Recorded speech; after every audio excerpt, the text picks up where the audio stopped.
నమస్తే, welcome to Telugu రాజ్యం. ప్రస్తుతం మనతో పాటు ఉన్నారు ప్రొడ్యూసర్ నటి కుమార్ గారు ఉన్నారు. నమస్కారం సార్. నిన్న ఫిలిం ఛాంబర్ ఎన్నికలు జరిగాయి. అందులో భాగంగా ప్రోగ్రెసివ్ ప్యానల్ తరఫున సురేష్ బాబు గారేమో అధ్యక్షునిగా ఎన్నుకోబడ్డ పరిస్థితి. మీరు కూడా పోటీ చేశారు, బలంగా ఇచ్చారు, మీరు ఓడిపోయారు. సో ప్రతిపక్షం పాత్ర పోషిస్తారా లేకపోతే ఎట్లా?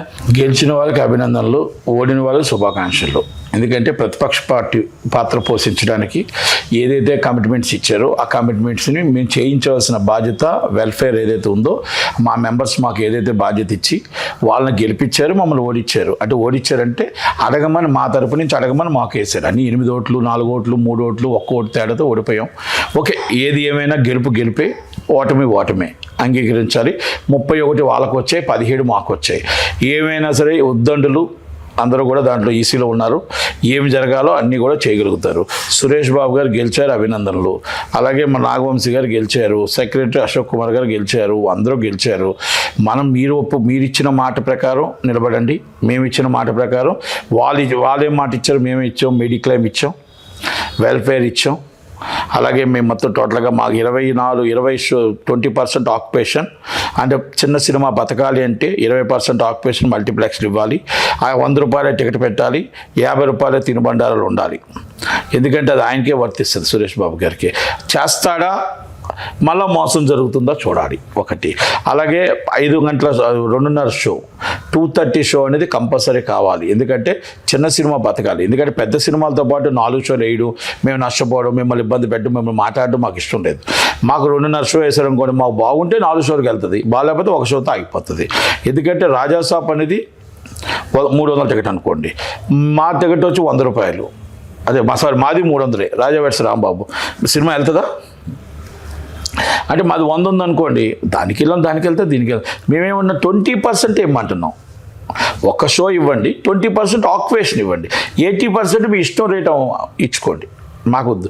మేము 20% అనేది ఇది మేము పెట్టింది కాదు, ఇందిరాగాంధీ గారు పెట్టింది జియో. నేల టికెట్ అంటారు, గాంధీ గారి రేటు అంటారు. మరి దాన్ని మేము అడుగుతున్నాం కదా. మా కోరికను ఎందుకు మీరు ఇవ్వట్లేదు?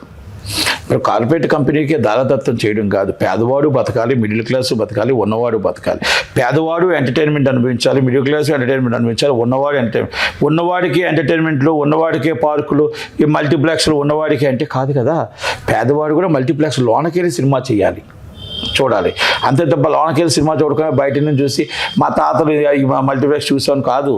మేము కూడా మల్టీప్లెక్స్ సినిమా చూస్తాం, మాకు హక్కులు ఉన్నాయి.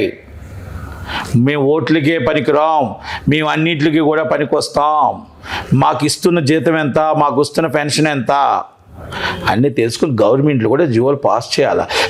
ప్రజల్ని, పేదవాళ్ళని ఓట్లకు వాడకూడదు. ప్రజలు అవ్వచ్చు, ఇంకోటి వాడవచ్చు కదా. కనుక అందుకే ఛాంబర్ అధ్యక్షుడిగా ఆయన ఎన్నుకున్నారు కాబట్టి పెద్ద మనిషిగా ఆయన అన్నీ చేయడానికి చేయాలి. ఆయన చేయకపోతే చేయిస్తాం. అంటే ఇంటర్నేషనల్గా ఇలా ఎన్నుకోబడ్డారన్నట్టు కూడా చర్చ నడుస్తూ ఉంది. అంటే మరి 31 ఆయన, 17 మేము పోటీ ఎలాగ వస్తుంది? ఇంకా ఉండదు కదా పోటీ. ఇప్పుడు నేను ఆయన మీద మామూలుగా ఎగ్జిబిట్లో గెలలేకపోయాను. ఓకే, 8 ఓట్లు, 9 ఓట్లు తేడా పక్కన పెట్టేసాను. మేము గెలిచినా కూడా ప్రెసిడెంట్ అవ్వం. ఎందుకంటే వాళ్ళు 31 వచ్చే వాళ్ళకి 48లో 31 మెజార్టీ, 17 మాకు. అంటే అప్పుడు రాదు ఆటోమేటిక్గా. దాంట్లో 2 అమెరికాలో ఉన్నారు, ఇంకా 15 అంటే రాదు ఆటోమేటిక్గా. వాళ్ళకు మెజార్టీ వచ్చింది, అందుకే ఇనానిమస్ అవుతారు. ఇంకా మేము పోటీ ఎక్కడ వస్తాం? ఓకే.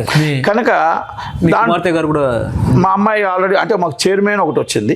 చైర్మన్లో మా సురేందర్ రెడ్డి చైర్మన్ అయ్యాడు, వైస్ చైర్మన్ మా అమ్మాయి అయింది. వాళ్ళు గెలిచారు, నేను కూడా సెక్టార్లో గెలిచాను. ఇంకొకటి ఎక్స్ట్రా వచ్చుంటే నేను కూడా చైర్మన్ అయ్యేవాడిని. అంటే ఇది ప్రెసిడెంట్ కాకపోయినా చైర్మన్లో ఉంటాయి, ఆ చైర్మన్ అయ్యేవాడిని. ఓకే, మేము 9 వాళ్ళు 11 గెలిచారు. కనుక న్యాయంగా వాళ్ళదే చైర్మన్, కనుక మా సోదరుడే చైర్మన్ అయ్యాడు, మా ఫ్రెండే.